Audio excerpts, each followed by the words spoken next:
Hi friends, welcome back to my channel. Malini చేసిన రచ్చతో జ్యోత్స్నని సూరజ్కి ఇచ్చి పెళ్లి చేయాలని నిర్ణయించిన శివనారాయణ కుటుంబం. ఇది ఎలా జరగబోతుందో ఇప్పుడు తెలుసుకుందాం. ఈ రోజు ఎపిసోడ్లో అయితే జ్యోత్స్నని పెళ్లిచూపులు చూసుకోవడానికి ఒక రియల్ ఎస్టేట్ ఫ్యామిలీ అయితే వస్తుంది. వాళ్ళైతే మేడం గారు పంపించారు అని శివనారాయణతో చెబుతారు. అప్పుడు దశరథ అయితే దీపే వీళ్ళని పంపించింది అని అనుకోని ఆ విషయం శివనారాయణతో చెబుతాడు. ఇంకా అక్కడ పెళ్లి చూపులు జరుగుతూ ఉంటే శివనారాయణ అయితే కార్తీక్కి కాల్ చేసి దీప మరియు కార్తీక్ ఇద్దరిని రమ్మనమని చెబుతాడు.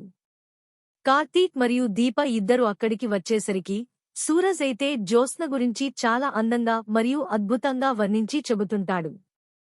కాని అన్నింటిలో నంబర్ 1 అయిన జ్యోత్స్నలో ఒక లోపం ఉంది అని, తనకి వంట రాదు అని చెబుతాడు. సూరజ్ మాటలకి అయితే అక్కడ ఉన్న శివనారాయణ కుటుంబం మొత్తం చాలా సంతోషిస్తూ ఉంటారు. ఇంకా దీప అయితే పెళ్లి చూపులకి వచ్చిన వాళ్ల గురించి వివరాలు అడుగగా అప్పుడు శివనారాయణ అయితే అదేంటి, వీళ్ళని నువ్వు పంపలేదా అని దీపతో అడుగుతాడు.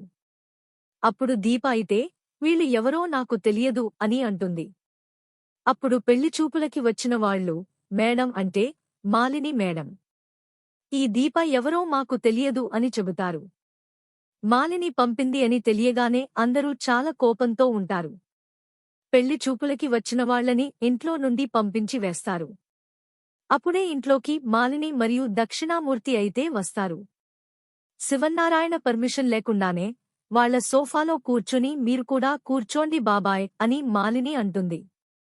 దాంతో అసలు వాళ్ళు ఎందుకు వచ్చారో తెలుసుకుందాం అనే ఉద్దేశ్యంతో శివనారాయణ కూడా సోఫాలో కూర్చుంటాడు. ఇంకా మాలిని అయితే దశరథతో మీరు కూడా కూర్చోండి అన్నయ్య అని అంటుంది.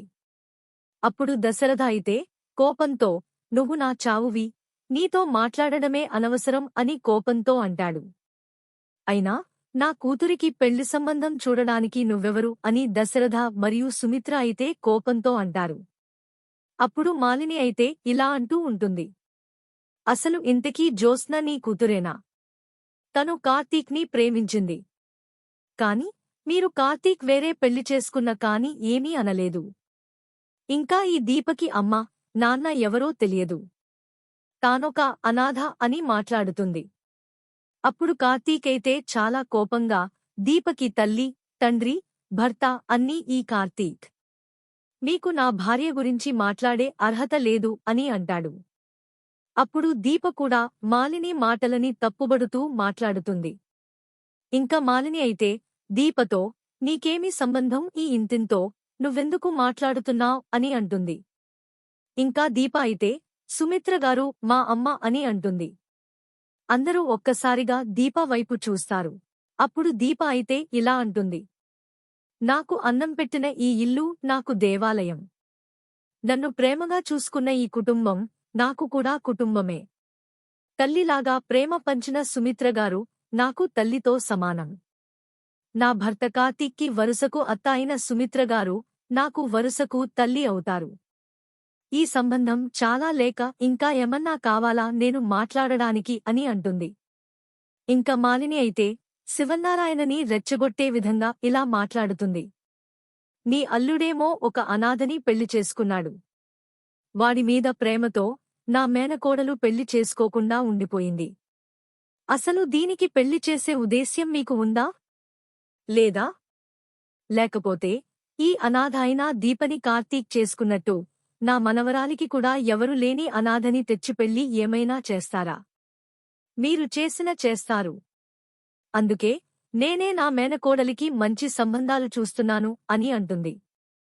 దానితో శివనారాయణ అయితే చాలా కోపంగా మాలినితో ఇలా అంటదు.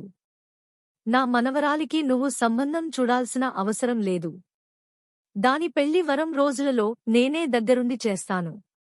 పెళ్లికి ఆహ్వానం కూడా పంపిస్తాను. వచ్చి దగ్గరుండి ఆశీర్వదించి వెళ్ళండి అని అంటదు.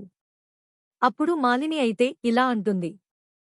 ఇంతకీ ఆ పెళ్లికొడుకు ఎవరో నేను తెలుసుకోవచ్చా? ఎందుకంటే వరం రోజులలో పెళ్లి అంటే మీ మనసులో ఎవరో ఉండి ఉంటారుగా. లేకపోతే ఇంత తక్కువ టైములో జ్యోత్స్న పెళ్లి ఎలా చేస్తారు అని అడుగుతారు. అప్పుడు శివన్నారాయణ అయితే మాలినితో ఇలా అంటదు. అవును, నువ్వుంది నిజమే. నా మనసులో ఒక అబ్బాయి ఉన్నాడు. నా మనవరాలికి చక్కని జోడి. మీరు ఇక్కడి నుండి వెళ్ళిపోతే మా కుటుంబ సభ్యులం మాట్లాడుకోవాల్సినవి చాలా ఉన్నాయి. మీరు వెళ్ళిపోండి అని అంటదు. దానితో మాలిని మరియు దక్షిణామూర్తి ఇద్దరు అక్కడ నుండి వెళ్ళిపోతారు. ఇంకా శివన్నారాయణ అయితే కుటుంబ సభ్యులతో ఇలా అంటాడు. నా దృష్టిలో ఒక అబ్బాయి ఉన్నాడు. జ్యోత్స్నకి మంచి జోడు. అబ్బాయి కూడా చాలా మంచివాడు. మన అందరికీ తెలిసినవాడు. ఆ అబ్బాయి ఎవరో కాదు, మన సూరజ్. మీకు అభ్యంతరం లేకపోతే సూరజ్కి మరియు జ్యోత్స్నకి పెళ్లి చేద్దాం అని అంటాడు. ఆ మాట విని ఇంట్లో అందరూ చాలా సంతోషిస్తారు. కాని పారిజాతం మరియు జ్యోత్స్న అయితే ఏం చెప్పాలో అర్థం కాక అలాగే చూస్తూ ఉంటారు. ఇంకా శివన్నారాయణ అయితే సూరజ్ని ఇలా అడుగుతాడు. నీకు జ్యోత్స్నని చేసుకోవడం ఇష్టమేనా అని అడుగుతాడు. అప్పుడు సూరజ్ అయితే దేవుడే పిలిచి వరం ఇస్తానంటే ఎవరు వద్దంటారు అని అంటాడు.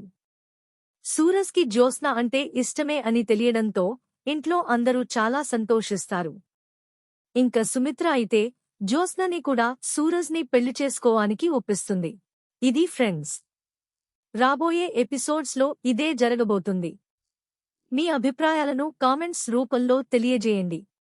ఇంకా సూరజ్ మరియు జ్యోత్స్న పెళ్లిలో మాలిని ఎంట్రన్స్ ఒక రేంజ్లో ఉంటుంది. అప్పుడే ఈ సూరజ్ ఎవరు అనేది కూడా రివీల్ అవుతుంది. మీకు డైలీ అప్డేట్ కోసం మా ఛానల్ని సబ్స్క్రైబ్ చేసుకోండి. అలాగే మా వీడియోని కూడా ఒక లైక్ చేసి మమ్మల్ని ఎంకరేజ్ చేయండి.